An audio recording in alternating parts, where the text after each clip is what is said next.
Welcome back to Classic Firearms. I'm Brandon, and this is a Glock 19X. Now, there are a few different variants of the Glock 19X, which we'll get to in just a second. However, according to Glock's website, this is the first ever crossover Glock. You're looking at a Glock 17 frame and a Glock 19 slide. So that does make it fairly unique, not to mention, this was the one that was entered for the military trials. Without further ado, let's talk about this video. It's gonna break down like this. We're gonna talk about the tech specs first, then we're gonna go ahead and show you tip to butt what you're getting and talk about some of those variants that you can get. And then beyond that, we're going to verify some of those tech specs and close out the video just after. So without further ado, let's dive into the tech specs. Obviously, this is chambered in 9mm, so 9x19. You do have a couple different mags that come in the box, one 17-round mag, and then some with extended base plates. There are two of these that come in the box. They add on a few more rounds, which I can't exactly say the exact number on YouTube, so moving on. Your barrel length is 4.2 inches, unless if you get the threaded one, of course. Your weight is 22.5 ounces, that's without the mag, and with the mag, you're looking at 24.83 ounces. If you load that thing up, you're looking at 31.39 ounces. And then you're also getting that standard Glock trigger. Not to mention on this particular variant, you have suppressor height sights, no threaded barrel, but you do have MOS. Now, you also have a variant or different variants with kind of your standard sights. This is your standard setup with no optics cut, so you can kind of do with that as you will. They do have versions with the suppressor height sights that also have a threaded barrel on top of that. So depending on what you're looking for, this is kind of one of those Glocks that can fit pretty much anything you're gonna need to do with it. Extended mags or not, concealed carry or not. It depends on what you're looking for. So with that being said, let's go ahead and move on. We're gonna talk tip to butt. This particular variant, as I had mentioned, does have those suppressor height sights and your MOS cut. Obviously, not every one of them has it, but if you notice, one thing that's interesting about this particular Glock, there are no front serrations. This was something that was asked for. Now, some of you may love that, some of you may not, but this is the first ever Glock to come from the factory colored. You have an anodized top finish here, and then that polymer is also in FDE. So you can kind of do a peanut butter and black look aesthetic to your gun if you really wanted to. But that's just my personal opinion and something I find kind of interesting. You do have rear slide serrations though, so I did want to mention that. And your barrel and slide and grip are all serialized, in case you're wondering, in standard Glock fashion. So that is something that is notable, depending on which modifications you want to make to your gun. As we fall down to the polymer portion of the pistol, say that 3 times fast. Polymer portion of the pistol, polymer portion of the pistol, polymer portion of the pistol. You do have a Picatinny rail on the bottom that does have a single crossbar slot. On the front, you do have some texturing on that trigger guard and that standard kind of Glock square/ovalish trigger guard that you see here. Now, Glock designs it this way so that way you can hold it in any which way you please. That is, again, up to you and how you want to hold the gun. But the trigger is a standard Glock trigger, which is a good thing or a bad thing depending on your preferences, but Glock triggers are notorious for being very reliable as well as the entire gun. So let's go ahead and see exactly what that trigger feels like. So as we depress it, you can see that it does have a trigger safety in there. You depress that and it allows the trigger to move freely. You pull back, it gets almost to 90 degrees, and then you can break it right after that. And it kind of goes to the back of the trigger guard. When you release it, it has a little bit of movement. Yep, there it is. And there's your reset, and then you're right on that trigger pull, right on that wall.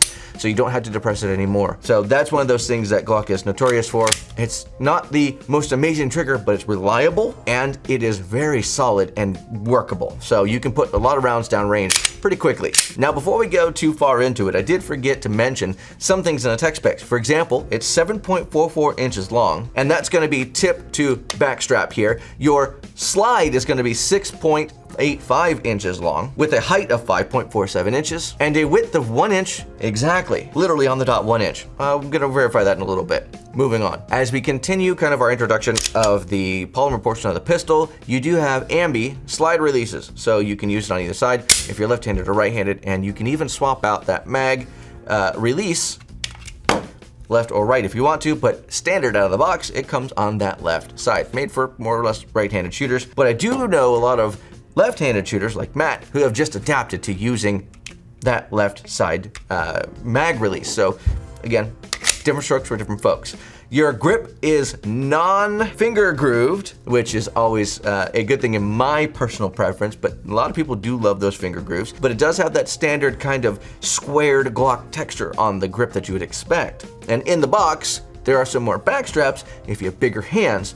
Me personally, I like this, but if you have bigger hands like Kai or Jason, you're gonna need those back straps. Moving on, that mag well is where you do have a little bit of differences between your standard Glocks and this one. You do have a little bit of a ledge right here, so you continue that grip down. So if you actually do have bigger hands, this is actually quite nice because it'll be harder for you to get past that mag well and touch the mag. So you don't have any pinching problems with your hand when you're putting in mags, depending on who you are. Also, you do have a lanyard strap right here, so you can use that if you would like, but that's neither here nor there. And that does come on all of the Glock 19Xs. Let's go ahead and talk about what you're gonna get right out of the box before we move on to verifying those tech specs. You do get an FDE version of the Glock case, as you've already seen. That's pretty cool. Definitely a nice touch. It does match exactly the Glock, so that's always nice to use the same polymer, and at least that's what it feels like. Again, there's that second and third mag that I talked about earlier, so you get 2 mags with base plates on them and 1 single 17 rounder. Beyond that, you also get a quick mag loader if you don't want to do it with your hands, and those 2 additional back straps that I had mentioned of different sizes. They do include a quick little cleaning kit, but this box overall is pretty solid. If you have ever bought a Glock before, you're not gonna be surprised by anything in here, with the exception of the FDE. So now let's go ahead and verify those tech specs. We're gonna start with the trigger pull gauge, because that's what I'm most interested in. I'll be right back. Trigger pull gauge in hand. Let's go ahead and make sure we double check and triple clear the weapon. You see me rack the slide a bunch of times in this video. We do clear all guns before we ever start a video, but just to show you guys as well, and to overly be cautious is always a good thing. So this one would be a little bit more hard or more difficult to actually support because of what's on the mag well here, but we're gonna give it our best run right here. In 3, 2. Oh, it did move. It said 3.14. That's not accurate. I moved the gun. That's on me. I wish I had a better support. Okay. One more time in 3, 2. Come on. 4.2, we're getting closer. And then one final one to give us a nice average in 3, 2. 5.7.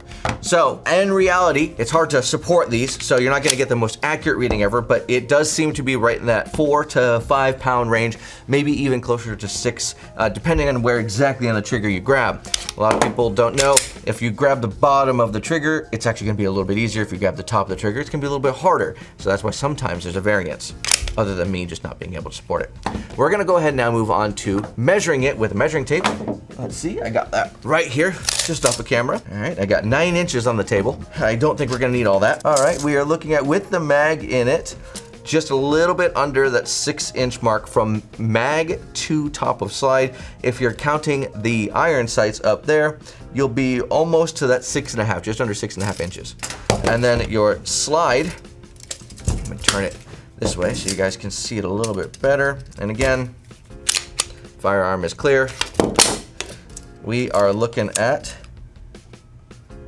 just a little bit under 7 inches. So this is actually one of the most accurate readings I've had. I've done a lot of these measurements just to see, you know, how accurate companies are being with some of their measurements they put online. This is one of the most accurate ones I've ever had, which does make sense. Glock is very good at what they do. Although, you guys are not gonna be able to see this, but the slide is exactly 1 inch. However, if you notice, there's a little bit of a lip here on either side of the gun. So it's actually just slightly above 1 inch.